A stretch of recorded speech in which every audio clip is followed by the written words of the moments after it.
4주차 39쪽 펴겠습니다. 유산가 됐니? 의수는 왠지 40쪽이었던 것 같은. 예. 자, 39쪽에 유산가를 갈 건데, 자, 요런 작품 만약에 처음 본다 하면 너네 어디서부터 읽어야 되니? 뒤에 보기부터 읽는 거죠. 자, 보기에서 얻은 힌트들을 가지고 정리 한번 해보자. 자, 유산가라는 건 갈래적으로 따졌을 때 잡가다. 그런데 잡가라는 건 조선 후기에 직업을 가객으로 정하신 분들이, 오늘날의 말로 하면 그냥 가수 아니겠니? 그치? 그 가객분들이 유흥을 위주로 부르셨던 노래다.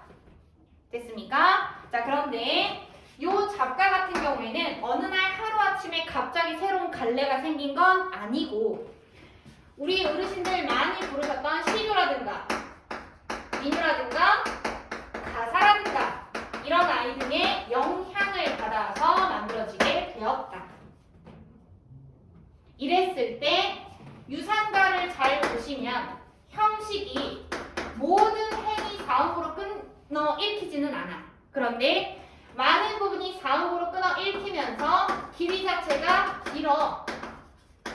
너희가 이 사음보의 연속체를 어디에서 배웠었냐면 가사에서 배웠단 말이야. 그지? 따라서 이 아이는 가사의 영향을 받은 아이다 라고 판단하시면 된다는 얘기지.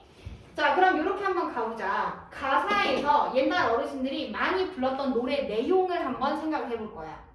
첫 번째는 자연 친화적인 거, 강호 한정. 두 번째는 임금에 대한 어떤 충성심. 이 단계 제일 많았단 말이야. 그러면 그런 것 중에 누구랑 연결이 되지 않을까라고 생각하고 첫 번째 줄을 딱 읽었더니 끝났어요. 화란 춘성하고 만화 방창이에요. 자, 아는 한자를 한번 활용을 해봅시다. 화, 춘. 됐죠? 화가 누구니? 꽃. 춘이 누구니? 봄. 아, 이거 봄 노래인가봐. 됐어? 두 번째 힘 볼까요? 야, 때 좋다 번님네야. 그러니까 우리 산천 경계 구경 가자. 뭐라고요? 때가 참 좋다. 그러니까 우리 구경이나 가자. 자, 그러면 여기에서 잡을 수 있는 게 뭐가 되는 거냐면, 아, 이 작품은 봄을 갖다가 긍정하는 작품인가 봐. 그런데 계절 자체를 아름답네 뭐하네 라고 해서 어떤 미적인 것으로 해석을 하는 게 아니라, 여러분들아 우리 구경 갈래? 라고 하는 건 즐기고 있다는 얘기인 거죠. 걔를 갖다가 쉽게 표현을 해보면 봄의 완상을 표현하고 있는 작품이구나. 주제 나왔지요. 자, 그럼 여기에 초점 맞춰서 쭉쭉 읽어가시면 됩니다. 죽장 망해 단표자로 천리 강산 들어가니. 자, 단어 볼까요? 죽장 망해. 알면 좋지만 몰랐다 치자. 너네 이전에 나랑 작품 공부할 때 내가 제발 이 장자 한자 눈에 익히라고 했어요. 뭐예요? 지팡. 그렇지. 지팡이 장자예요. 이 지팡이는 누구랑 연결된다고 했냐면 어르신들 강호에 들어가실 때, 산수에 들어가실 때 필수품. 요새 우리 어머니 아버지도 산에 가실 때 아이템을 풀 장착을 먼저 하십니다. 두 손에 늘 뭐가 있어요? 등산 스틱. 그거 생각하시면 되고, 그 다음 보시면 단표자로 천리 강산에 들어가자. 단표가 뭐예요? 너네 사자성어 중에 단사표음이라는 거 외웠거든요. 단사표음이 뭐였죠? 별거 막 이제 대단한 거 필요 없고 표주박 하나 들고 가는 거야. 그러니까 막 이것저것 바리바리 싸들고 가는 게 아니라 지팡이 하나, 그 다음에 물 마실 거 하나, 그렇게만 들고 들어가는 거라. 몸 가볍게. 그래야 산천 경계 즐길 테니까. 그렇게 해서 들어갔더니 웬걸 만산 홍록이 1년 1도 했습니다. 무슨 얘기냐면 산에 들어가 봤더니 홍색, 녹색 얘네들이 1년 1도 1년이 지나서 봄, 여름, 가을, 겨울 지나고 또다시 봄이 왔을 때 걔네가 다시 돌아왔어요. 색채어죠. 시각적으로 표현을 하고 있다는 얘기입니다. 봄에 사는 진짜 색깔이 형형색색 예쁘지. 요새는 얘들아 저 멀리 산을 봐도 사실 녹색밖에 안 보여요. 근데 어르신들 살아계실 때는 진달래꽃 진짜 많았거든? 산이 점점 붉어져요. 개나리 폈겠죠? 노래져요. 그걸 이제 표현을 하신 거예요. 그 다음 줄 보시면 춘색을 자랑노라 색색이 붉었는데 이거 반복한 거죠. 그럼 얘를 갖다가 지금 누구랑 연결한 겁니까? 봄 색깔 자랑하려고 산이 붉어지고 있대요. 그러더니 창송 취죽은 자 송에 동그라미 치시고 죽에 동그라미를 치시면 소나무와 대나무예요. 색깔이 녹색이겠네요. 얘네가 그냥 녹색도 아니고요. 창창 울울합니다. 뒤집어 보세요. 울울창창. 한 글자씩 떼보세요. 울창하다예요. 그렇지? 자 그러면 얘가 바로 뭐가 되는 거다? 송과 죽이 되는 거다. 다시 말하면 위에서 읽었던 만산 홍록이라는 행과 지금 현재 읽고 있는 두 개의 행이 다른 얘기를 하고 있는 게 아니라 결국은 반복인 거야. 그래서 색채어를 활용해 가면서 뭘 표현하고자 했다? 봄의 경치를 표현하고자 했다 하면 되는 거겠죠. 자, 그 다음 갑니다. 그렇게 꽃 속에 잠든 나비들이 자취 없이 날아다니고요. 그 다음 줄 볼게요. 유상 앵비는 편편 금이요. 화간 전무는 분분 설이라 괄호 치십니다. 자, 문장을 볼게요. 유상 앵비가 뭔지 몰랐다 칩시다. 이 앵자는 어디랑 똑같으냐면 앵무새 할 때 그 앵자라고 생각하시면 돼요. 새예요, 새. 봄의 경치잖아요. 우리 어르신들께서 봄에 볼 수 있는 철새 대표적인 애 누구죠? 고구려 이대왕이 좋아하셨던, 바라보셨던 그 새. 꾀꼬리. 그렇지. 얘가 꾀꼬리예요. 자, 봄이 되니까 꾀꼬리가 날아와서 막 날아다녀. 얘네가 고대가요에 뭐라고 나오냐면 황조라고 나오잖아요. 노란색이야. 그래서 뭐라고 표현했냐면 유상 앵비는 편편 금이요라고 표현을 한 거죠. 금덩어리처럼 보여요. 내가 일부러 이렇게 쓴 거죠. 여기서 무슨 법 잡으셔야 됩니까? 은유법이죠. 꾀꼬리가 진짜 금은 아니거든. 그 다음도 볼까요? 화, 간. 꽃화자의 사이 간자예요. 꽃 사이를 날아다니는 적. 야가 누구예요? 어? 그렇지. 호적지몽할 때 나오는 나비예요. 그 나비들이 날아다니는 걸 보니까 어떻게요? 분분설이에요. 눈송이가 날리는 것처럼 보이더래요. 그럼 이 부분도 지금 뭘 쓰고 있다는 얘기죠? 은유를 썼다는 얘기죠. 두 구절 다 은유법을 써가면서 주어, 서술어 뭐 하고 있는 겁니까? 배구하고 있는 거죠. 애쉬? 자, 그렇게 예쁜 이런 봄을 보아하니 삼춘 가절 좋을시고 춘에 동그라미 치시고 좋을시고에 동그라미를 쳐보시면 결국 하고자 하는 말이 뭡니까? 나 봄이 와서 너무 좋아. 이 단어가 어려운 단어가 아님에도 불구하고 중요한 이유가 뭐냐면 화자가 지금 현재 느끼고 있는 화자의 정서를 돌리지 않고 직설적으로 제시를 하고 있는 구절이기 때문에 반드시 잡아야 돼. 그러면 여기 유상가를 읽을 때 너네가 잘 잡아야 되는 게 뭐냐면 화자의 감정 자체에 부정적인 내용은 없다는 거지. 좋아 죽겠는 거예요. 자, 계속 갑니다. 이렇게 삼춘 가절이 좋아. 그런데 거기에 더한 게 뭐냐면 도화, 만발했어요. 도화는 복숭아꽃이고 봄을 상징한다고 얘기했죠. 그 도화가 만발해서 점점 홍색이에요. 그 다음 어주 축수의 삼춘이라더니 끊어. 밑에 별표 읽어보시면 돼요. 넘어갈 거예요. 그 다음에 밑줄을 치시는 거죠. 무릉도원이 여기 아니냐. 진짜 무릉 거 아니잖아요. 자, 내가 있는 이곳이 마치 무릉도원인 것 같아 라는 것을 갖다가 서리적인 어조를 토대로 지금 강조한 거예요. 그런데 내가 있는 곳이 무릉도원 같아 라고 강조를 하고 있다는 얘기는 지금 현재 이 사람이 느끼고 있는 만족감이 최상층이라는 얘기야. 그치? 무릉도원이라는 게 고교에서 이상향을 나타내는 단어였고 내가 있는 데를 이상향이라고 말을 했다는 건 진짜 어마무시한 만족감이 되는 건 거죠. 그 다음도 보시면 양윤세지 사사룩한데 황산 공리 당 춘절인데 그 다음에 밑줄 칠게요. 연명 오류가 얘 아니냐? 자, 마찬가지로 여기도 묻는 것으로 해석하지 마시고 여기에만 초점을 맞추시는 거죠. 밑에 별표로 가시면 연명 오류에 누구 이름이 나옵니까? 도연명이 나오네요.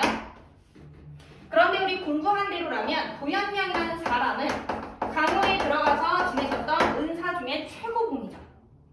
대표적인 사람이 누구누구 있어? 소부, 허유, 이태배, 도연명 이런 사람이 있잖아. 그치? 그래서 내가 있는 이곳이 도연명이 지내던 그곳 같으니까 여기도 마찬가지로 만족감을 강조하고 있어요. 이렇게 가시면 되겠네.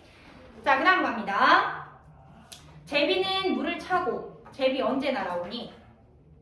봄에 우리나라로 오는 철새였어요. 요새는 거의 안 오지. 나 초등학교 때만 해도 되게 옛날 사람 같지만 옛날 사람 아니에요? 여기 전봇대가 있잖아요. 그러면은 꼬리가 이렇게 생긴 애가 진짜 새까맣게 쫙 앉아있어요. 그래서 전기선이 이렇게 있었는데 제비들이 앉으면 이렇게 쳐져 있어요. 근데 얘네가 진짜 대단한 게 뭐냐면 참새들은 사람을 보면 날아갈 때 이렇게 날아가잖아. 얘네는 이렇게 날아다녀요. 눈앞에서 이렇게 날아다녀요. 진짜 예뻐요. 되게 많이 왔어요. 그러니까 흥부전에서 제비가 왔겠지. 근데 요새는 제비가 없어. 어쨌든 봄이 되니까 제비들이 물을 찾아. 그리고 기러기들은 무리 지어서 충천에 높이 떠서 가요. 기러기는 겨울에 우리나라에 오는 철새야. 그러면 봄에는 다시 추운 데로 돌아가야 돼. 그렇게 가고 있는데 얘네가 뭐라고 하냐면 어이가 읽고 하면서 슬피 울더래. 네모칸이죠. 봐. 기러기들이 하늘에 날아가면서 야 이거 의기가 읽고 라고 슬피 운다. 보통 고전에서 어떤 새라든지 자연물 같은 데다가 슬프다, 운다처럼 인격을 부여했거나 이거 의법이다 라고 보통 아이들이 잡고 나면 자신의 감정을 집어넣은 감정이입까지도 너무나 자연스럽게 연결을 합니다. 근데 지금 현재 유상가 같은 경우는 조심하셔야 되는 거죠. 이유는 좋으시고 때문에요. 만약에 이 구절이 화자의 감정을 이입해놓은 공간이 맞다면 앞부분 그 어딘가에서도 슬프다라는 감정 자체가 드러났어야 정상인 거라. 예를 들면 얘들아, 너네 정국이님의 상춘곡 했던 거 기억납니까? 그 상춘곡에서는 주제가 뭐였냐면, 생각이 안 나는 얼굴이네요. 주제가 뭐였냐면 봄의 애상이었어. 애상이라는 단어를 보통은 슬픔으로 해석을 한다고 했는데 봄이라는 계절이랑 연결을 하면 봄이 왔을 때 그 뒤숭숭한 마음 자체라고 표현을 한다고 했었죠. 그런 아이들이 만약에 나왔다라고 하면 어찌어찌해서 연결이 가능할 건데 얘는 지금 현재 그런 게 아니라 정말 그냥 봄을 즐기고 있는 상태야. 그러면 애초에 이 아이는 화자의 이 감정과 굉장히 이질적인 아이라는 거죠. 동떨어져 있어요. 이런 애를 감정이입으로 해석한다? 말도 안 되지. 그럼 어떻게 가라는 얘기입니까? 정말 단순히 시적 대상이 느낄 만한 감정으로 해석하셔야 되는 거지 감정이입으로 갈 필요가 없다. 이해됐죠? 자, 그렇게 기러기들 날아가는 걸 봤어요. 그 다음에 눈을 돌립니다. 원사는 첩첩하고 태사는 주춤하고 기암은 층층 있고 장송은 낙낙이네요. 원산이 뭐예요? 저 멀리 있는 산을 봤겠죠? 그 산에 태산에 기암을 보니까 그 사이에 소나무 하나가 있더래요. 장송이니까. 그런데 응어리가 구부러져서 광풍에 흥을 겨워서 우쭐 활활 춤을 추는 것처럼 보여요.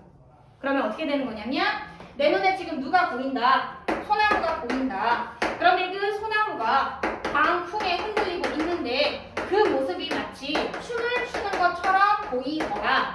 그럼 여기도 마찬가지로 의법 잡으시고 인격 부여 잡으시면 되겠네요. 됐죠? 자, 그 다음도 읽겠습니다. 층암 절벽 위에 폭포수는 활활 내려오고요. 수정 리엄을 들이운 듯 보입니다. 그러면 층암 절벽 상에 폭포수가 떨어지는 소리가 어때요? 활활 의성어. 그리고 수정 리엄을 들이운 듯. 리엄이라는 건 바를 얘기하는 거잖아요. 그치? 폭포가 떨어지는 모습이 수정 리엄처럼 떨어진대요. 비유를 쓰고 있는 거죠. 지규를 쓰고 있는 거예요.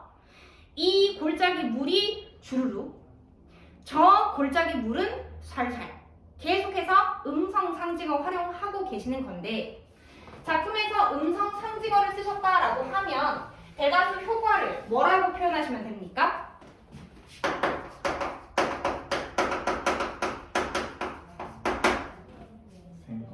생동감, 그렇지. 진짜로 눈앞에 있는 것 같은 생동감, 현장감 부여할 수 있기 때문에 의명상징어를 많이 쓰잖아요. 여기에서도 마치 내 눈앞에 진짜로 그런 광경이 보이는 것처럼 표현을 하고 계시는 거예요. 그 다음 보시면 그렇게 주르륵거리고 살살거리면서 흘렀던 물들이 열의 열 골짜기 물이 한 대로 합수가 되는데 그 과정은 또 어땠냐면 천방저부터 괄호 여세요. 천방저, 지방저, 소쿠라지고 펑퍼저, 넌출지고 방울저, 저 건너 병풍석에 으르렁 활활 흐르는 물결이 은옥같이 흩어지니 괄호 닫으세요. 눈을 잠시 감아. 그리고 방금 읽은 세 줄의 장면을 머릿속에 그려보시죠. 그려지죠? 안 그려지잖아? 한국인이 아니에요. 그려져야 합니다. 어떤 모습이 그려져야 되냐면 얌전하게 흐르는 골짜기 물은 아닌 것 같죠? 왜냐하면 내용이 어때요? 천방저, 지방저 미친듯이 소쿠라치고 통퍼지면서 합쳐지고 있어요. 수많은 계곡에 골짜기 물들이 한데 확 섞이고 있는 거라. 그러면 방금 가로친 데에서는 뭘 설명하고 싶었던 거냐면 물이 합쳐지는 역동적인 이미지를 생생하게 묘사하고 있는 거다. 이렇게 연결하시면 되겠다. 진짜로 내 눈앞에서 열 골짜기의 물이 합쳐지는 것 마냥. 자, 그렇게 물 흐르는 걸 보고 있으니 내가 드는 생각이 있어요. 아, 소부와 허유가 서로 문답하던. 자, 소부 허유가 누구였다? 은사 중에 최고봉이었다. 걔네가 서로 그렇게 이야기 주고받던 어디? 기산 영수가 얘 아니냐? 또 마찬가지고 기산 영수도 무릉도원이나 연명오류와 동일한 단어로 해석을 해야 된다는 얘기죠. 여기까지 됩니까? 자, 그럼 여기다가 하나 추가하겠습니다. 보세요. 자, 무릉도원이 여기 아니냐? 당연히 설이 나오죠. 연명오류가 여기 아니겠느냐? 설이가 나오겠죠. 마찬가지 똑같은 구절을 반복했으니까 설이라는 건 자동으로 너희가 잡을 수 있을 거예요. 그러면 생각을 해보자는 거죠. 총 몇 번? 3번의 반복이 있었어요. 뭐가? 똑같은 구절. 그런데 그 3번의 반복이 들어간 그 똑같은 구절의 감정 상태가 동일한 감정 상태죠. 서로 다른 감정이 아니란 말이야. 그럼 어떻게 연결이 되는 거냐면 우선은 강조하고 있다 쉽게 끄집어낼 수 있는데 두 번째는 영탄값도 가능해진다. 요거 조심. 무슨 얘기냐? 뭔가 하나를 봤어. 너무 좋아. 마치 무릉도원처럼 캬 했어요. 그 다음 가만히 있다가 생각을 해봤어.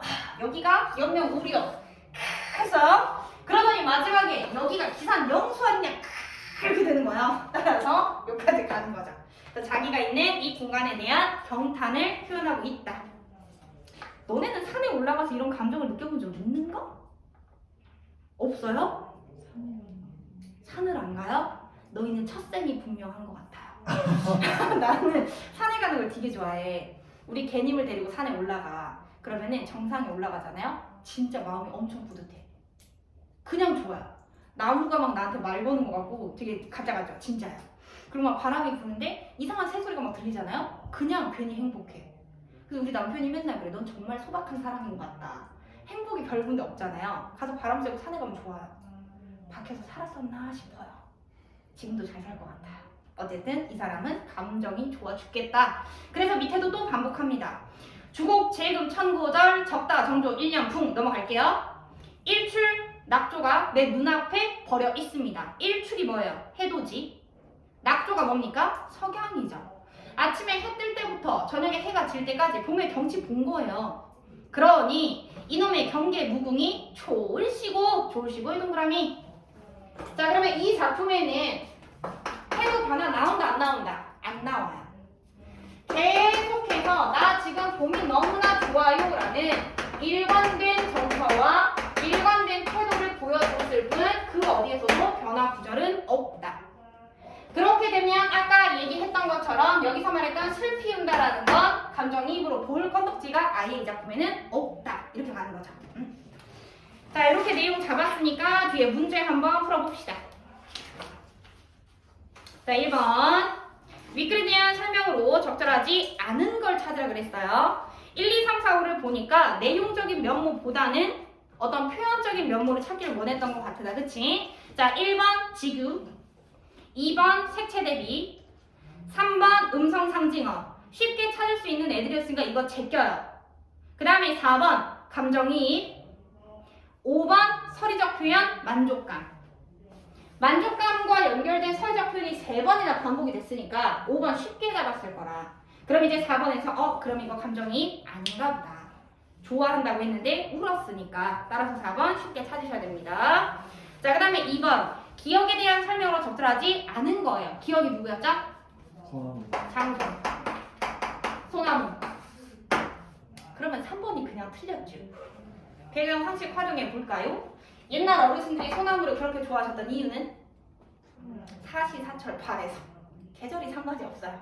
그 다음에 두 번째는 3번의 첫 번째 과정 보시면 성장하는 과정을 제시했다. 안 나오잖아. 지금 현재 장송이가 낙낙해 있다라고 현재 상태를 지칭한 거지 과정을 제시한 게 없어요. 이거를 얘들아 머릿속으로 뭘 표현하는지 알고 있으면 좋은데 우리가 일반적으로 산을 보면 이런 데 비탈에 자라는 소나무들은요 이렇게 자라요. 바람이 막아져서요. 근데 산 꼭대기에 가면 멋들어진 소나무들 있잖아. 걔네 어떻게 자라니? 이렇게 굽어져 있어요. 얘네를 낙낙장송이라고 표현을 합니다. 얘네를 표현하고 있다. 그거는 알고 계십시다. 자, 그 다음에 3번 보기를 참고해서 윗글에 대한 추론 중에 알맞지 않은 거 보기 잡아볼까요? 첫 번째 줄 조선 말기 도시 유흥공간 직업적 가계. 두 번째 줄 작가. 세 번째 줄 서민 상류 양반층. 네 번째 줄 시조 가사 판소리 민요. 그 다음 줄 네 마디 율격 사음보란 얘기죠. 그 다음 줄 흥미 위주다. 흥미. 마지막 줄 따라서 전반적으로 세속적이거나 쾌락적이다.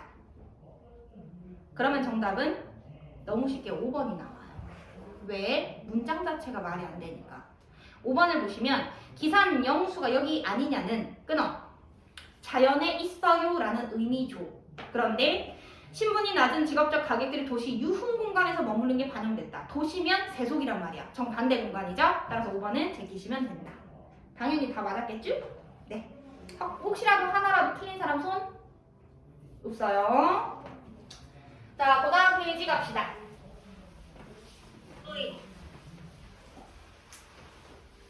자, 김기린님의 바다와 나비를 혹시 처음 본다 손. 그럴 리가. 진짜 처음 봐요? 이 유명한 시를? 유진이는 왜 손을 안 들죠? 어디서 봤죠? 어디서 본 거 같죠? 너네 중학교 교과서에 있었을 건데? 아닌가? 난 이걸 어디서 봤지 너네랑? 나의 착각인가? 누가 끄덕거려? 어디서 해준 거 같은데? 그래, 모르면 어쩔 수 없지 뭐. 야, 솔직하게 이런 시가 수능에 나와주면 너네 진짜 하늘에 감사해야 되지 않아요? 너무 감사하지 않아? 볼 게 몇 개 없어요. 제목이 바다와 나비야. 유추를 해. 안 어울리죠? 나비는 바다에 가면 안 돼.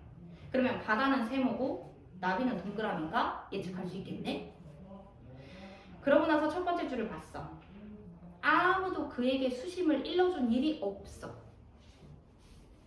그래서 흰나비는 도무지 바다가 무섭지 않았지. 그래요. 모르는 게 약이요. 자, 그럼 이렇게 연결 한번 해볼게요. 흰나비는요. 바다에 수심이 얼마나 깊은지 몰라서 바다로 갔어요.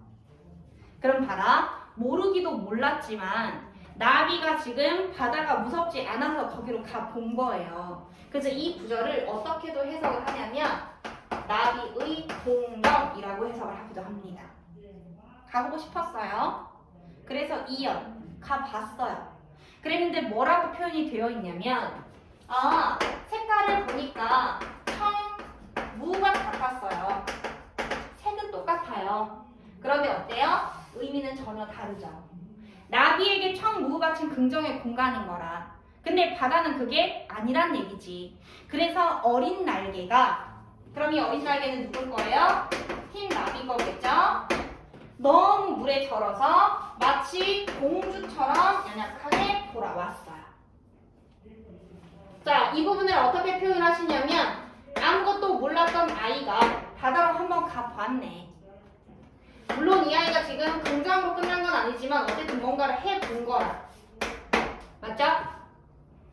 자, 그런데 해봤을 때 내용을 보시면 긍정으로 끝난 건 아니야. 공주처럼 돌아왔어요. 여기서 말하는 공주의 특징이 뭡니까?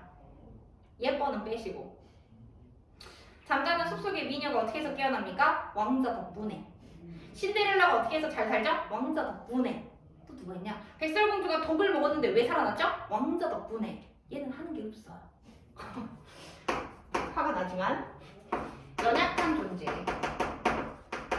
또는 나약한 존재 또는 아무것도 할 수 없었던 그런 존재, 걔를 공주라고 표현을 해냈던 거예요.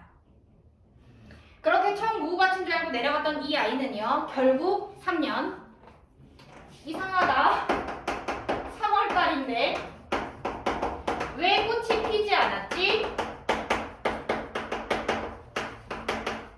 의미적으로 써보면 이렇게 되는 거죠. 나비 입장에서는 바다는 청무밭이랑 똑같은 청색이었거든요. 그러면 분명히 내려가면 꽃이 펴야 되는데 안 폈단 말이야. 부정이죠?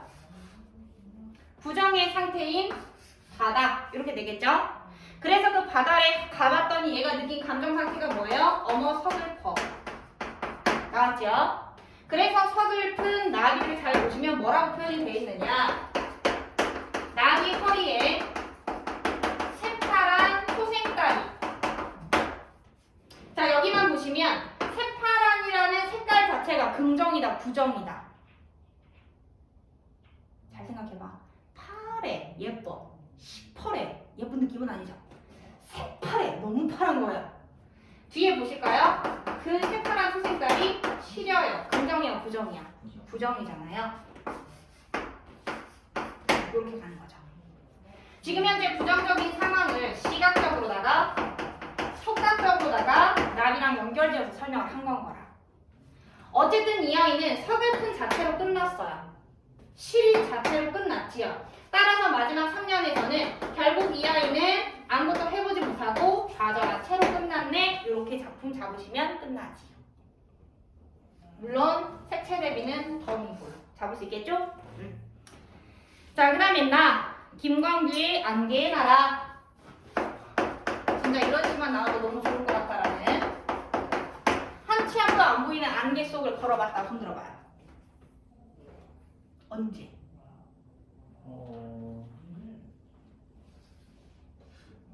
네 달쯤 전 새벽.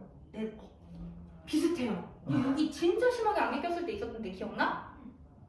나만 기억해? 아니 저도 기억. 그지? 내가 퇴근을 했어. 한 10시 15분쯤 됐었던 것 같아요. 저쪽을 가는데 진짜 그지만 하나도 안 해. 맹세하는데 라이트를 켰는데 바로 앞에 차에 라이트가 안 보여. 안개가 너무 심해가지고. 그래서 내 딴에는 내가 여기를 거의 2, 3년을 왔다 갔다 했으니까 자신감이 있었어요. 그래서 가다 보면 여기서 이때쯤 꽃게치 하고 가는데 와 시겁했잖아. 앞에 차가 있었던 거야. 근데 너네 알다시피 그냥 라이트를 켤 때랑 브레이크를 밟을 때랑 등 밝기가 다르잖아. 앞에서 갑자기 뭐가 시뻘개지는 거야. 그 브레이크를 때렸어. 앞에 차가 있었던 거야. 진짜 가까웠어요. 그래서 그때부터 막 심장을 보여서 우와 시원해. 천천히 왔어요. 천천히 왔는데 이제 신호등에 걸렸는데 나는 좌회전을 해야 되고 옆에는 이제 직진 차선이 있는데 내 앞에 차가 한 대가 있었어. 근데 거기 차선이 어떻게 돼 있냐면 이렇게 있어. 여기서 이렇게 좌회전을 해. 그럼 차선이 되게 많은데 여기에 중앙 차단 봉이 있어요. 여기는 이렇게 오는 차선이고 여기가 우리가 갈 차선이야. 근데 여기는 차선 수가 많고 여기 좁아요. 그래서 가끔 대낮에도 이렇게 도시는 분들이 계세요. 근데 이날은 하나도 안 보이니까 내 앞에 있는 차가 이렇게 가는 경 깜짝 놀라서 내가 빵 했어요. 근데 아저씨는 내가 화난 줄 알았나 봐. 그래서 갑자기 앞에서 비상등 켜더니 가는 길 또 가는 거야. 그래서 다시 빵 했어. 계속 가시는 거야. 근데 안개 때문에 안 보니까 빨리는 못 가잖아. 이렇게 슬금슬금 갔단 말이야. 목소리가 내가 사실 밖에 나가면 더 커요. 창문을 열고 거기 아니라고 하는데 아저씨가 창문을 내려 에이 모르겠는 거야. 거기 아니야! 그래서 아저씨가 후진해서 다시 갔어요.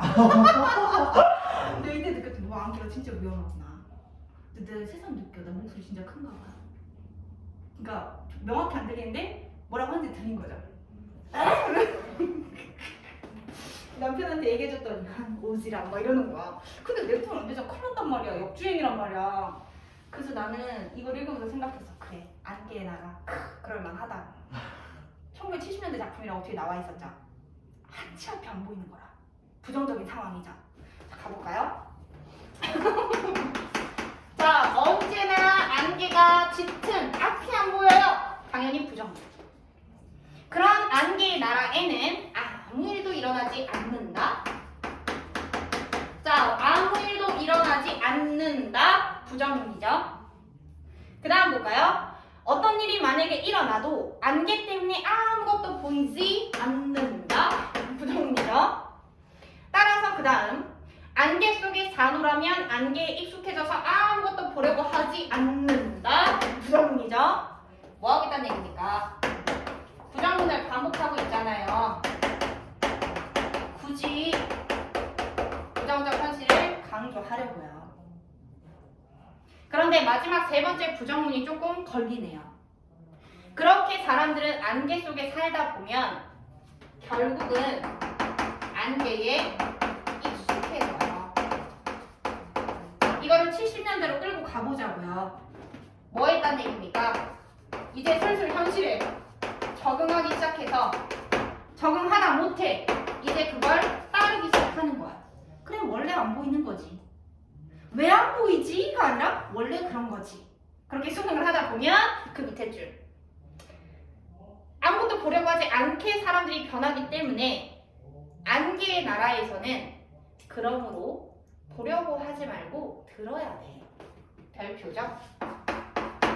따라서 안개의 나라에서는 보려고 하지 말고 들어야 한다. 여기가 중요한 걸 이제 잊지 않았을까요? 부정문 쓰다가 뭐뭐 해야 한다잖아요. 맞죠? 네. 자, 이 아이를 내용적으로 해석을 한번 해보시면 여러분아, 안 보이잖아? 그러면 우리 들어라도 보자. 지금 해결 방안을 제시를 했다는 거예요. 사람들이 노력은 해봤다는 거죠. 그랬더니 다행인지 듣지 않으면 살 수 없게 됐기 때문에 사람들의 귀는 자꾸 커지더래요. 그러면 귀가 자꾸 커졌다는 얘기는 계속해서 귀를 기울였었다는 얘기니까 사람들이 노력은 했었다가 되겠네요. 그런데 노력을 했음에도 불구하고 제일 끝에 두 줄 보시면 근데 있잖아, 우리가 가진 귀는 하얀 안개의 귀야. 그럼 긍정 부정? 부정이죠. 그럼 다시 연결해보면 어떻게 되는 겁니까? 세상이 부정적이에요. 그래서 우리는 노력이라는 걸 해봤죠. 그런데 결국 좌절됐죠. 달라진 게 없어요. 귀는 커지긴 했는데 그 귀 자체가 이제 안개의 귀로 바뀌어버리는 걸. 암담한 어떤 시대에 대해서 이야기를 하고 있더라. 자, 그러면 1번. 가와나에 대한 설명으로 가장 적절한 걸 찾으라고 했습니다. 1번, 2번, 3번은 달리네요. 그 다음에 4번과 5번은 모두예요. 난 두 개에다가 베팅하겠어요. 그래서 4번부터 다시 읽었어요. 4번을 보니까 색채 이미지를 활용했다. 가에 뭐 나오니? 흰색, 청색. 나에는요? 하얀색. 그렇지. 끝. 틀렸습니까? 예. 2번 기억과 니은에 대한 이해로 가장 적절한 거예요. 단어를 봤어요. 가시의 특징은 뭐였냐면 지금 현재 나비가 처한 현실을 부정적으로 생각하고 있었다는 것.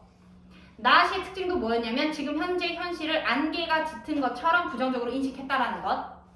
그래서 보니까 1번 과거, 그 다음에 니은은 극복, 둘 다 X죠. 2번 연약함을 느끼게 된 원인, 그 다음에 니은은 낙관, 니은도 좌절로 끝나는 걸. 3번 자연과 일체되고 싶다. 바다의 한 몸이 되고 싶다고 한 적은 없어요.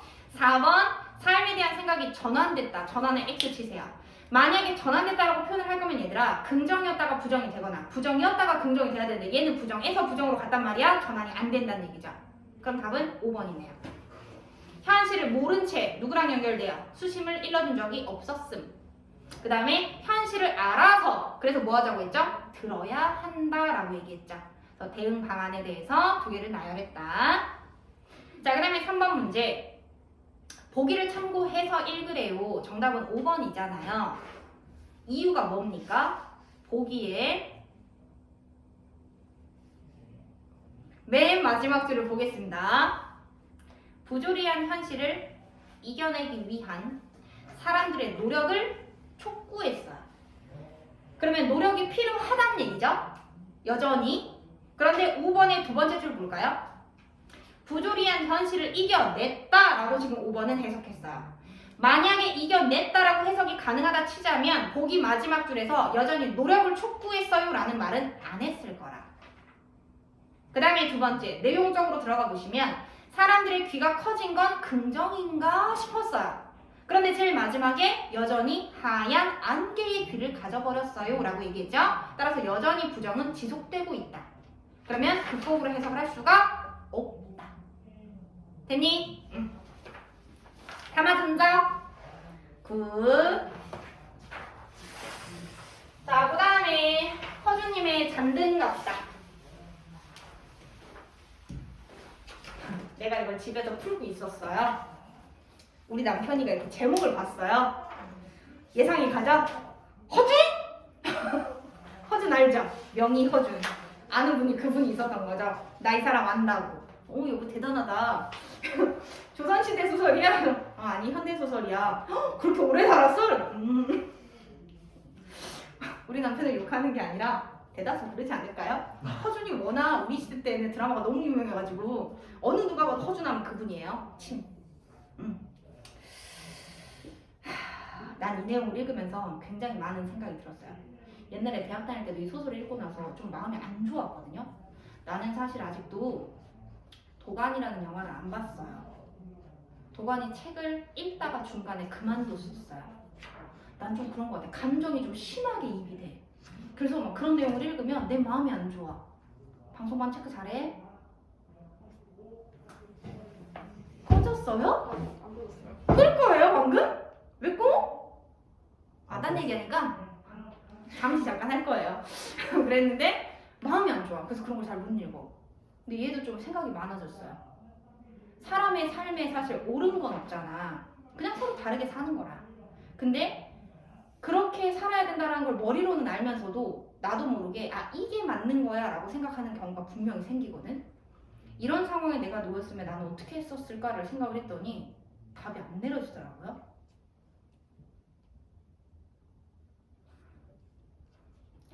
뱀장어 파는 소년처럼 했을 거다. 손들어요. 그 한숨 쉬던 노인처럼 똑같이 행했을 거다. 손들어요. 안 읽었다. 손들어요. 이제 대답 안 하면 이름 부를 거야. 자, 노인처럼 할 거다. 손들어요. 소년처럼 할 거다. 앞단을 못 드리게. 그치. 되게 애매하지. 어떻게 해야 될까? 수빈아, 읽었니? 읽었어? 근데 대답 안 하는 거예요? 이거지. 잔등은 얘만 기억해. 지금 현재 작품을 읽어보셔서 아시겠지만 우리가 일제강점을 겪다가 해방된 이후야. 그러면 우리가 36년간 이런 삶을 살았는데 갑자기 삶이 바뀐 거라. 얘를 갖다가 다르게 표현을 해보면 새로운 시대가 되는 거죠. 이제 뭔가 변화된 사회가 열렸는데 그 새로운 시대에 새로운 시대 정신을 모색해보고자 작품을 쓰셨던 게 잔등이 아닐까. 사실상 그냥 1차원적으로 생각하면 그 오랜 기간 동안 우리를 핍박하고 힘들게 했던 일본 놈들이야. 그지? 그럼 때려 죽여도 시원찮죠? 근데 또 뒤에서 할머니 말하는 걸 보면 이해는 또 간단 말이죠? 생각해보라 이거죠. 그지? 자, 얘를 갖다가 뒤에 보기에서 어떻게 정리했냐면 얘만 쓰고 갈게요. 자, 해방 이후에 여전히 일본 사람들을 이질적으로 바라보는 시선들이 있었어요. 그러면 여전히 우리와 다르다라고 느꼈다는 얘기는 보면 강하죠. 똑같이 해주고 싶죠. 이해되죠? 예를 들면 뱀장어 소년, 그 다음에 김선생 여기다 넣을 수 있지 않을까요? 특히 독립운동 하시고서는 감옥까지 갔다 오신 분인데, 그치? 만약에 그 사람들에게 동질감이라는 걸 느끼게 되면 감정이 어떻게 변할까? 뒤에 키워드 요거밖에 안 나왔잖아요. 연민이나 동정을 느끼게 한다. 뒤에서 한숨 쉬던 그 노인처럼. 물론 이 사람도 누가 더 옳다라고 말을 한 적은 없어. 그치? 생각해보자는 거지. 앞부분 줄거리를 읽어보시면요. 해방이 된 후 시간적 배경 던져줬어요. 나는 친구인 바안과 함께 인물 둘 나왔습니다. 만주에서 서울로 돌아오는 길이에요. 여정이 제시가 되는구나. 여로형인가 보다. 이해됐습니까? 그렇게 돌아오다가 그와 헤어졌고 화물차를 얻어 타고 나서 그 다음은 함경도에서 수성까지 왔습니다. 여로형이 맞네요. 그때 나는 제 방을 따라서 내려가다가 한 소년을 만났는데 새로운 인물입니다. 그 소년은 뱀장어를 잡아서 일본인에게 파는 일을 했어요. 그러면 여기까지만 읽어도 그럼 소년은 일본인과 긍정적인 관계인 건가? 바로 밑에 줄 보면 아니죠. 처음에는 돈 많이 주는 게 그냥 좋긴 했는데요. 나중에 그놈의 조합장 해먹은 일본 놈 잡고 나서부터는 됐죠? 일본 놈이란 단어에서 이미 끝났죠. 세모간 치시고. 하루는 위원회에 김 선생이라는 사람이 새로운 인물입니다. 우리 집에 와서 저에게 이 양복을 주면서 하는 말씀이 폭 이상했어요. 너 남의 집 초상 난데 가본 일 있니? 단박에 그러시더라고요. 그래서 가봤습니다 하니까 그 사람 죽은 방에서 일가 친척이며 온 동네 사람들이 왜 모여서 들끓고 나를 세우는지 알아? 모릅니다 했어요. 그랬더니 웃으시면서 다른 할 일이 있어서 그렇기도 하지만은 죽은 사람이 벌떡 일어나는 수가 있단 말이야 하시고서는 하하하 하고 웃으셨습니다. 애를 놀리고 있는 거죠. 그런데 또 속으로 깊이 들어가 볼까요? 지금 현재가 해방 후예요. 그러면 기억에서 말한 죽은 사람은 진짜 죽은 사람일 수도 있지만 다르게 해석하면 어떻게 해석이 가능합니까? 해방 후 납작 엎드려서 살고 있는 일본인들을 이야기를 하는 걸 거야. 나 죽었어 하고 분명히 죽은 사람인 것처럼 살다가 그러다가 숨겨놓은 돈을 가지고 요 소년에게 뱀장어를 사먹는 놈들, 걔네가 벌떡 일어나는 애들이 되겠죠. 그렇게 해서 블라블라 이야기를 하시더라. 밑에 내용은 큰 글씨 위주, 기억, 니은, 디귿, 리을 위주 이렇게 잡는 거잖아요. 자, 큰 글씨로 갑니다. 절 놀리듯이 그렇게 웃으셨어요. 그러더니 니은, 그러니까 네가 잡은 이 뱀장어가 꽤 엉뚱한 것을 하는 셈이었단 얘기겠네. 다시 말하면 뱀장어를 파는 일을 하다 보니까 일본 놈까지 잡게 된 거겠네. 이렇게 연결되네요. 그리고 나서 붉은 글씨로 가세요. 지금은 포항동에 일본 놈 살던 집에서 지내고 계세요. 그 다음 디귿, 그런 분이셔. 그 다음 넘어가 볼게요. A, 아저씨, 제 뱀장어 깨나 사먹는 녀석들은요 어디다 숨겼든지 간에 숨겨서 돈푼 있는 놈들이가 틀림없지만요 정말 다들 배가 고파서 쩔쩔매요. 다시 말하면 저에게 뱀장어를 사먹는 애들은 대다수 돈을 숨겨놓은 아이들이지만 나머지 더 많은 일본인들이 배가 고파서 이제 쩔쩔맵니다.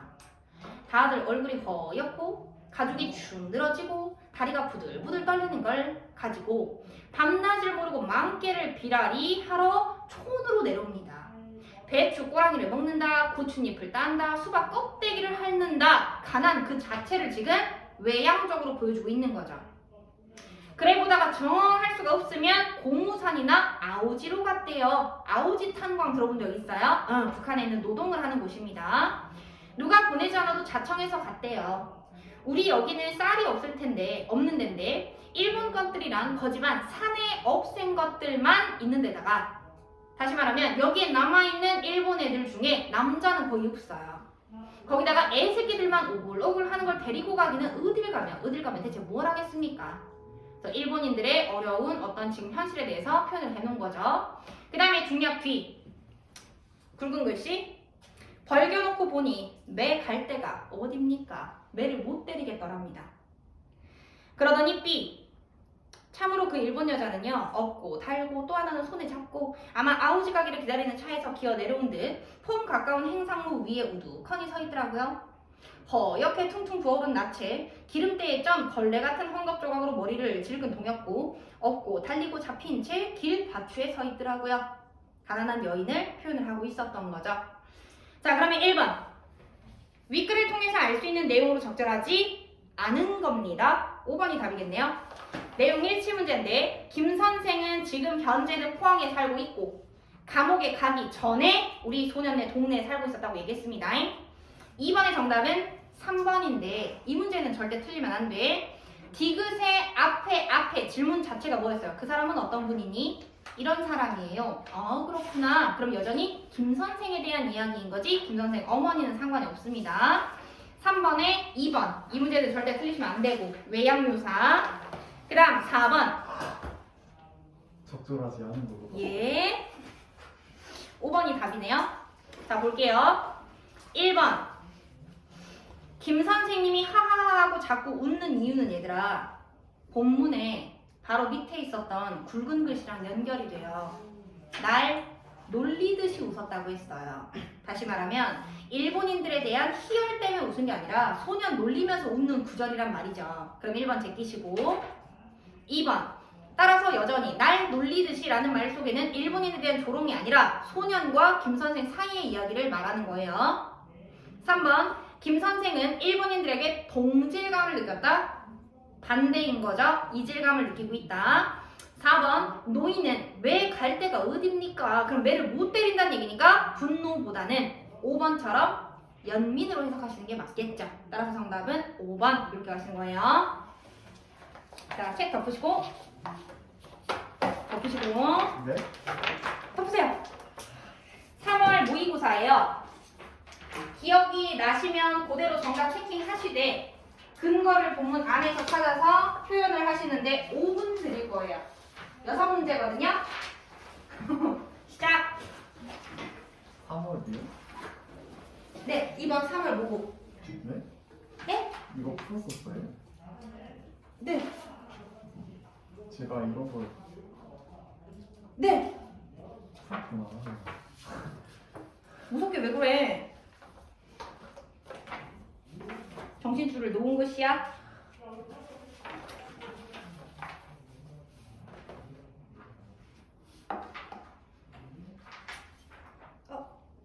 또 풀어먹었네.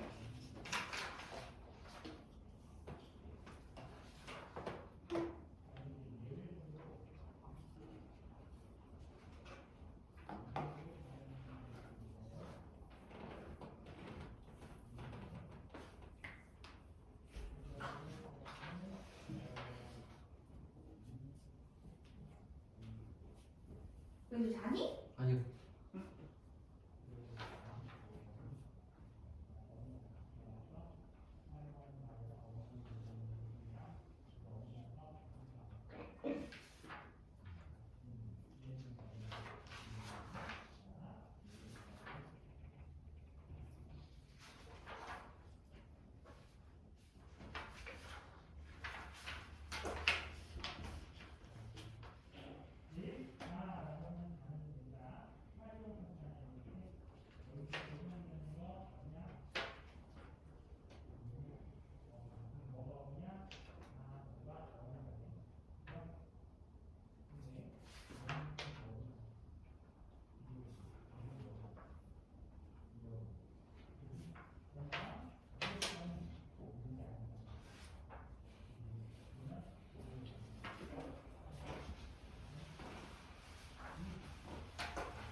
처음 보는 것처럼 부신 애들.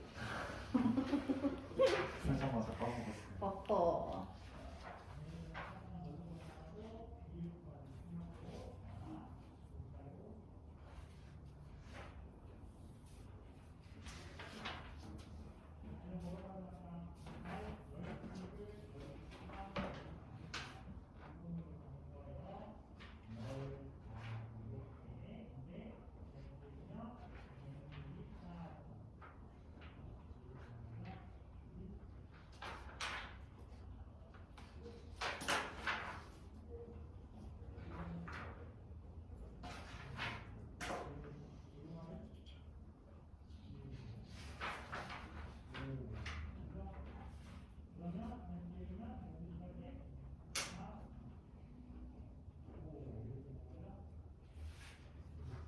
다른 사람? 예.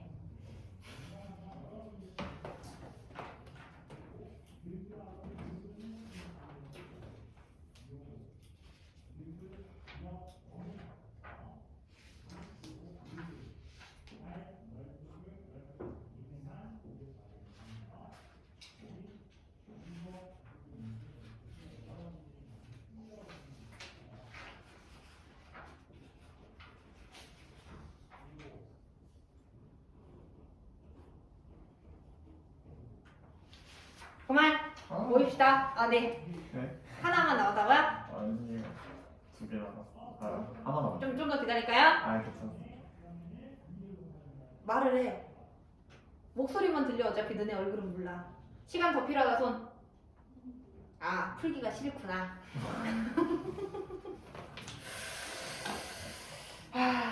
이렇게 말해도 되는지 모르겠으나 저번에 이미 말한 것 같으니까 그냥 말할게요. 요번에 문학은 쉬웠어요. 비문학은 아리까리 몇 개? 그러니까 굳이 따지자면 문학보다는 비문학이 어려웠다. 나는. 또 문학은 쉬웠다. 나는. 그런데 왜 그렇게 판단을 했냐면 너네 지금 여기 보면 별 3인곡 본 적 있다 손들어. 없어. 박지원 씨가 쓰신 이거 부인 박씨 묘지명 본 적 있다 손들어. 없어. 처음 봤어. 그러면 출제하시는 분들도 머리가 있다니까. 애들이 처음 봤으니까 놀랬겠지? 처음 봤으니까 어렵겠지? 그럼 문제는 쉽게 주는 거예요. 아는 작품이 나왔을 때 좋아할 일이 아니고 처음 보는 작품이 나왔을 때 얼른 겉핥기 하고 쉬운 문제 빨리 풀어내는 것도 사실 좋아. 예를 들어서 얘 겉핥기 어떻게 하면 되니? 눈에 띄는 몇 구절 짚거나 굵은 글씨 짚거나 A 부분 열심히 잘 읽으시면 될 것 같아. 아니면 제목을 활용하시는 거죠. 특히 고전은. 자, 김춘택 씨가 쓰신 별 3인곡이에요. 너네 3인곡 배웠다? 누구 거? 정철? 송강 정철님 거. 3인곡의 내용이 뭐였죠? A 박씨랑 B 박씨랑 그 감녀 올려 얘기하는 거죠? 걔는? 3인인 그렇지. 자, 어쨌든 3인곡의 키포인트는 뭐예요? 여성 화자가 나와요. 그런데 그 여인이 어떤 여인이었죠? 천상계에 있었던 여인이죠. 선녀란 얘기죠.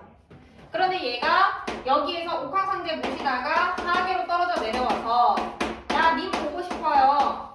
나 너무 서러워요. 라고 이야기했던 게 3인곡이잖아. 비스무리하게 가지 않겠습니까? 보시면 이보소, 저 각스님 불렀습니다. 그렇다고 해서 대화체로 가시면 안 돼요. 말을 건네는 방식과 대화는 서로 다른 거라. 그럼 여기서 말하는 각시님이 누구겠어요? 예. 3인곡에서 맨날 그렇게 서럽다고 했던 여보시오, 너 이제 서러운 말씀 그만하시오.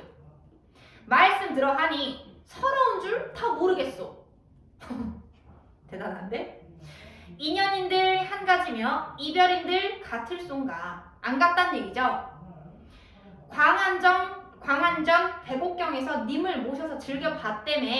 너는 그러니 너처럼 그렇게 아양을 떨었으니까 재앙은 없을 쏜가? 당연히 오겠지. 야, 인생사 원래 세운짐 아니겠습니까? 호사 담아잖아요. 좋은 일 있으면 나쁜 일이 오겠지. 해가 다 저문 날에 그거 간다고 서러워하지 마시오. 왜? 밑에 줄, 밑줄 쳐보세요.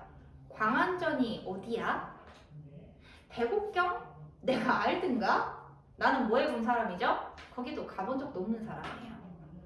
그러니 3인곡에 나온 각시님아, 너는 님을 뇌셔라도 봤으니까 서럽다고 하지 말래? 그 밑에 줄, 원앙침, 비취금에 뇌셔 본 적 나는 전혀 없거든. 내가 더 슬프지 않겠니? A. 내 얼굴, 이 거동이 무엇으로 님을 사랑할까? 예쁘지도 않아요. 길쌈도 잘 몰라요. 바느질도 잘 못하고요. 가무야 더 이를까? 뭘 잘하는 게 없습니다. 그럼에도 불구하고 님을 향한 이 한 조각의 마음이, 한 조각 마음에 밑줄 쳐보세요. 사자성어 4글자로 표현해보세요. 한 조각 1편. 그럼 뭐 생각나요? 1편단심. 님을 향한 1편단심은 하늘이 생기게 만든 거야. 성현들이 나한테 그걸 가르쳐 줬거든요. 그래서 나는 처음부터 끝까지 님에 대한 한 가지 마음을 갖고 있었는데 근데 나는 모셔본 적이 없어. 그래서 중략투입. 뇌셔서 이리하기 각시님 같던들 서름이 이러하며 생각이 늘 이러할까. 다시 정리하면 각시님아, 네가 서러운 것보다 내가 서러운 게 크지 않을까? 차생이 이렇거든 후생을 의할고 차라리 쉬어져. 뭐가 생각나십니까? 3인곡에서 차라리 쉬어디어 기억납니까? 차라리 죽어서 그거 쓴 거예요. 나 차라리 죽어서 구름이 돼야겠다. 누군가가 그도 마소 하면 바람이 돼야지. 또 누가 그도 마소 하면 명어리가 돼야지. 그만큼 님 옆에 있고 싶다라는 걸 강조하면서 작품은 끝나는 거죠. 그 다음에 나를 보시면 사설시조인데요. 내용은 너무나 쉬웠어요. 님은 오리나무 되시고 나는 칡넝쿨이 됩시다.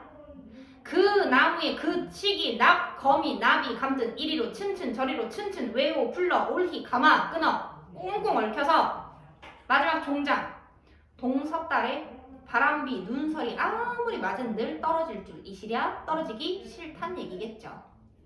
그 다음에 다. 첫 번째, 돌아가신 큰 누님 묘지명을 짓겠다. 두 번째 문단, 우리 누님은 블라블라 했었다. 세 번째 문단, 그런데 백규가 어진한 애를 잃은 데다가 가난해서 생계를 꾸릴 방도가 없었다. 그 다음 문단, 감탄사 나왔으니까 여기 잘 잡으셔야겠죠. 누님이 시집가는 날 새벽에 몸단장하던 모습이 흡사 어제 일 같다. 과거 회상 중입니다. 나는 그때 겨우 8살이었고 벌렁 들어누워서 발버둥을 치면서 새신랑이 말을 더듬으며 점장 빼는 말투나 흉내내고 있었다. 누님은 부끄러워하다가 그만 빗을 떨어뜨려 내 이마를 때렸고 나는 화가 나서 울음을 터뜨리고 분가루에 먹을 섞고 거울에 침을 뱉어 문질러 댔다. 8살이 할 수 있는 일인 건가? 와, 무섭지 않아요? 그러자 누님은 옥으로 만든 오리와 금으로 만든 벌 놀이개를 꺼내어주면서 울음을 그치라고 나를 달랬다. 누나 완전 보살, 그지? 나 같았으면 그 분을 애 얼굴에 칠해줬을 거야. 지금으로부터 28해 전 일이다. 그러더니 그 다음 문단 슬펐대요. 그 다음 문단, 그 사이에는 늘 이별과 환난에 시달려야 했고 빈궁에 시름 겨웠다. 그 일들이 꿈속인 양 황홀하게 스쳐서 지나갔다. 형제로 지난 날들은 어찌도 그렇게 짧았단 말인가. 그러더니 B. 떠나느니 간곡하게 뒷기약을 남기기에 보내느니 도리어 눈물로 옷깃을 적시네. 여기서 말한 떠나는 이가 누구야? 우리 누님. 보내는 이는 나겠죠. 그런데 감정 상태 지금 어떻습니까? 눈물 흘리는 중입니다. 조각배는 이제 가면 언제 돌아오겠는가? 안 돌아온다는 거죠. 그래서 보내느니 쓸쓸히에 동그라미 치시면 감정 상태 또 잡을 수 있네요. 자, 그러면 22번의 정답 4번 보이시나요? 그리워하는 대상. 23번. 5번이 답인데 미음을 풀으라 그러면 미음만 읽으면 안 되잖아, 그치? 위아래를 볼 건데 사실상 이 문제는 얘들아 B랑 연결된 문제라고 나는 생각합니다. 미음이 본문의 제일 마지막 구절이고요. 그 다음에 바로 시가 삽입이 돼 있는데 보통 고전에서 삽입시의 기능이 정서란 말이야. 그러면 5번에서 좌절감이 완화됐다라는 이 정서가 드러나는지를 얼른 B에서 잡으시거나 미음 바로 위에서 잡으시면 되잖아. 여전히 쓸쓸한 상태니까 완화라는 단어가 애초에 안 되고 그 다음에 좌절감이라는 단어 자체도 연결 자체가 안 되죠. 죽은 누님을 그리워한다거나 슬퍼하는 건 되지만 좌절감이라는 단어는 전혀 상관이 없는 단어라. 5번 제끼시고 24번 A에 나타난 화자에 대한 이해 4번밖에 없네요. 두 줄 읽었으면 됐지요. 나 잘하는 게 없다, 예쁘지도 않다. 그래서 님에게 사랑받을 수가 없다. 25번 4번이 답이네요. 봐라. 해가 다 저문 날부터 이미 틀렸어요. 얘는 화자의 시간이 아니고 저 각시님의 시간이거든요. 본문에서 뭐라고 설명했냐면 5번째 줄이죠. 아양을 그렇게 떨었으니까 재앙인들 읍술송가 당연히 재앙이 올릴 거다. 너의 그 해가 다 저문 날에 그거 간다고 서러워하지 말아라. 그럼 여기서 말하는 해가 다 저문 날에 가는 줄 서러워하는 애는 내가 아니라 각시님이란 말이야. 그 다음도 보시면 나의 동서딸은 헤어지는 시간이다. 아니지. 나문단의 종장을 보시면 동서딸의 눈설이 바람 맞아도 안 떨어질 거라네. 그러면 헤어지는 시간이 아니란 얘기야. 따라서 4번은 힌트를 2개나 섞어준 거니까 절대 틀리시면 안 됩니다. 자, 그 다음에 26번 1번 내용 일치 문제라서 넘어가시고요. 그리고 B에 대해서만 물어봤기 때문에 감정 위주지 사실 약속이라든지 뭔가의 이유에 대해서 제시하는 부분은 없죠. 자, 그 다음에 27번 선생님의 말만 읽었어도 정답 찾았다. 선생님 말 2번째 줄부터 보세요. 과거에는 고인의 이름, 그때 여성을 얘기하는 거죠. 여성은 고인의 이름을 명시하지 않았다. 그 다음에 2줄 내려가시면 가문의 공허한 것만 골라서 칭찬을 했었다. 그러면 옛날의 묘지명의 특징이 뭐예요? 여자의 이름을 쓰지 않았음, 가문 위주임. 그런데 A에서 누님의 이름을 구체적으로 밝혔음, 가문 자랑한 것임. 전혀 상반되게 쓴 거죠. 2개가 애초에 연결고리가 없다고 선생님이 알려줬단 말이야. 그럼 A를 제끼고 나면 정답지는 3번과 5번이에요. 그러면 C를 얼른 읽어보시는 거죠. 누님은 화가 난 남동생을 달리기 위해서 놀이개를 꺼냈습니까? 그 일화가 나왔습니까? 예스, 잡았었습니다. 따라서 정답은 5번. 님, 사실상 어렵게 막 깊이 들어가는 문제를 낸 건 없다니까. 이런 거를 연습을 빨리 해놓으셔야지 최저 안 잡고서는 내신으로만 얼른 대학 갈 생각들 하지 마시고 할 수 있는 데까지 최선을 다해서 하십시오. 알겠죠? 오늘은 여기까지. 다음 주에는 5주차 풀어오시면 되겠습니다. 성동반!